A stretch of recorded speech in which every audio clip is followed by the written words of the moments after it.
Começa agora mais um Unesp em Pauta e nesta temporada nós conversamos sobre tecnologias aplicadas às diversas áreas do conhecimento e também à sociedade. Nossos convidados participaram da 19ª Semana de Engenharia da Unesp em Bauru, que debate as ideias que mudam o mundo. No programa de hoje nós conversamos com o professor e diretor do Núcleo de Cálculos Especiais, Avelino Alves Filho. Professor Avelino, é um prazer recebê-lo em mais um programa da TV Unesp. Eu que agradeço a oportunidade de poder conversar novamente sobre esse tema da simulação e da engenharia preventiva. Professor, dentro desse cenário da engenharia preventiva, como o senhor já sinalizou do programa de diálogos, é fundamental pensar em ferramentas e estratégias que são as dos elementos finitos, exatamente para que a gente possa ter uma prevenção diante da engenharia. E, nesse sentido, a tecnologia ela é a nossa arma fundamental. Eu gostaria que o senhor comentasse. Então, realmente, hoje, as empresas que desenvolvem produtos, elas vivem num mundo competitivo, né? Então você tem que ter a capacidade de prever o comportamento dos produtos antes de lançá-lo. Então isso é absolutamente fundamental, a construção dos chamados protótipos virtuais, em que no âmbito do computador você possa fazer simulações, simulando as condições reais que eles vão ter em uso para poder detectar qualquer falha preventivamente. Ou seja, as empresas hoje elas não lançam um produto sem ter feito uma análise de elementos finitos para poder garantir que aquele produto vai se comportar adequadamente. A construção de protótipo hoje é mais no sentido de certificar que tudo que foi feito corretamente. Antigamente a gente fazia tudo por tentativa e erro, né? Ou seja, você fazia, repetia. Isso é muito caro. Fazer ferramenta é muito caro.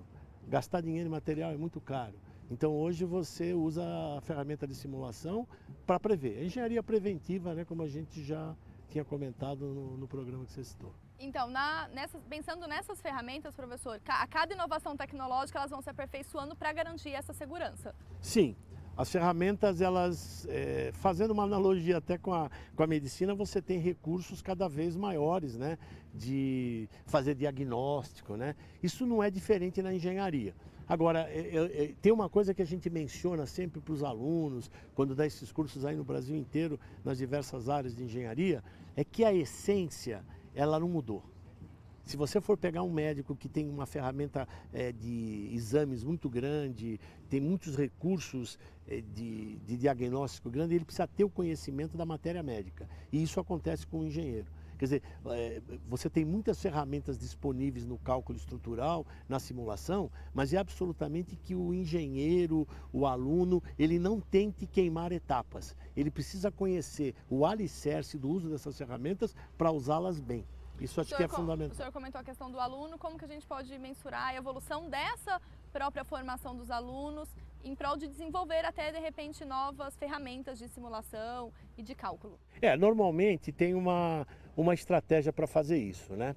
Eu acho que isso é um aspecto muito importante. Muitas vezes o pessoal começa a utilizar a ferramenta e não é por aí.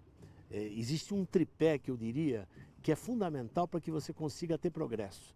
Primeiro é a teoria, é o uso do conceito, mas a teoria com uma visão de engenharia. Ou seja, você vai desenvolver uma matemática, mas olhando para a aplicação prática, né? Isso nem sempre é feito. O cara monta um monte de equações e não tem noção onde se usa aquilo. Depois que ele tem essa base teórica, ele vai usar a ferramenta computacional. Isso é muito importante que isso siga essa sequência.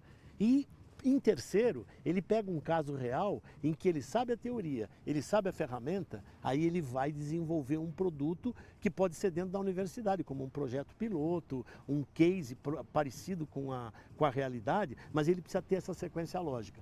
Muitas vezes a dificuldade vem de se pular essa sequência lógica, né? Eu acho que até comentei com você numa entrevista no passado, que se a gente fosse treinado numa máquina de ultrassom, a gente poderia ter a ultrassom da barriga de uma mulher grávida, porque a gente saberia mexer no equipamento. Mas eu não sou médico, não poderia fazer nenhuma conclusão a respeito daquilo. Então na engenharia a gente precisa tomar um cuidado muito grande com isso. É não fraudar essa sequência natural. Não existe atalho, é caminho. Você tem a teoria, depois a ferramenta e depois se aplica no caso real. Dentro da universidade pode ser um projeto, né, acadêmico, mas um projeto que você enxerga a realidade. Mas aí, se sairmos da universidade, como fica isso no mercado de trabalho? Isso se torna ainda mais dramático, vamos dizer assim. Porque no mercado de trabalho a gente tem tido a oportunidade de implantar essa tecnologia em várias e várias empresas. Nós fizemos isso em várias empresas no Brasil ao longo desses anos todos. E onde esse processo foi feito segundo esse tipo de visão, o progresso foi grande. O crescimento é imenso. Quando você começa a usar a ferramenta, porque tem empresas que fazem isso. Isso a gente tem notado, é case real. Ele compra uma ferramenta, ele faz um curso de 3 dias com aquela ferramenta, faz alguns tutoriais, mas ele não tem a base. E aí depois se cobra que aquele profissional dê resultados. Não vai dar resultado, porque é uma pressa que acaba atrapalhando o bom desenvolvimento. Você tem que ter esse pilar, é a teoria, é a ferramenta e depois a aplicação real. Onde a gente fez isso, a gente tem observado um progresso muito grande. Mas como vencer, professor, esse desafio para que as pessoas se conscientizem da importância desse processo ao longo da fomentação de um produto, de uma estrada, por exemplo, de uma ponte? Então, isso acho que está muito relacionado ao gestor que quer implantar essa tecnologia. Muitas vezes as pessoas querem que a coisa seja feita de forma rápida. É claro que todo mundo quer ganhar tempo, né? Mas às vezes são requisitos conflitantes. Você fazer muito rápido e ter qualidade. Então muitas vezes o próprio gestor que vai implantar essa tecnologia, ele quer que a engenharia dele rapidamente já tenha a informação. Então ele coloca o profissional dele para treinar num software e aí ele volta para a empresa e já quer resultados. Então, se isso foi feito com um pouquinho mais de tempo, mas com cuidado grande, o progresso é imenso. Então eu volto naqueles 3 pilares, isso é fundamental. E para quem quiser investir nessa área, dentro da engenharia, de pensar nessa engenharia preventiva, tem um mercado promissor, tanto no nível de desenvolvimento de pesquisas, quanto para quem quiser efetivamente ter um emprego, um trabalho. Sim, porque hoje, como eu lhe falei, todas as empresas que desenvolvem produtos, né, que podem estar sujeitos a quebras, fenômenos, né, de fadiga, todo esse tipo de repercussão, né, que às vezes você vê recalls de veículos ocorrendo, né?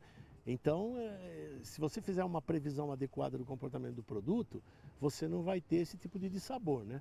Agora, isso tem que ser feito com um método, tem que ser feito com método. Não adianta queimar a etapa. E não é uma coisa que seja longa, é que a gente, em engenharia, eu vou falar uma linguagem que é do engenheiro, me desculpe, mas é fácil de a gente entender, que, por exemplo, quem trabalha com ações vê que cresceu rapidamente ou desceu rapidamente. Existe uma coisa, um recurso matemático, que mede esse fato de crescer e ter progresso, que se chama derivada. O importante não é o valor da função, é a sua derivada. Ou seja, você tem que crescer, de repente o cara aprende um monte de coisa rápido e estaciona, ele não vai. Por quê? Porque ele não teve o alicerce para poder crescer continuamente. Então essa é a diferença. Às vezes ele começa pelo uso da ferramenta e não pelo conceito, ele estaciona e ele não consegue progredir sozinho. Porque quem trabalha com esse tipo de tecnologia como elementos finitos, como CAE, né, que é o Computer Aided Engineering, a cada dia ele tem um problema diferente para resolver. Esse é o desenvolvimento. É algo dinâmico. Algo dinâmico. Então você vai desenvolver um produto novo, que nunca foi feito na empresa, você tem uma área de pesquisa e desenvolvimento que faça isso. E aí você não tem um anterior para falar, eu vou fazer parecido com aquele que eu fiz antes. Eu não fiz antes. Então eu preciso usar a ciência para poder desenvolver. E aí não tem software no mundo que me ajude a fazer isso. Ele ajuda para fazer as contas, mas o raciocínio, elaborar o modelo para poder fazer a previsão, é o engenheiro. E ele tem que ter base conceitual. Ele tem que estar dentro desses 3 alicerces. Essa é a questão fundamental do uso da engenharia preventiva e do elementos finitos. Que esses engenheiros, então, professores, comecem a se atentar a essas questões que são de suma importância, uma vez que o benefício fim é para a nossa sociedade. Exatamente. Muito obrigada mais uma vez. Eu que agradeço mais uma vez pela oportunidade. Muito obrigada. O Unesp em Pauta fica por aqui. Se você quiser rever este programa e entender um pouco mais da relação entre tecnologia e engenharia, acesse o nosso site. Obrigada pela companhia e até a próxima.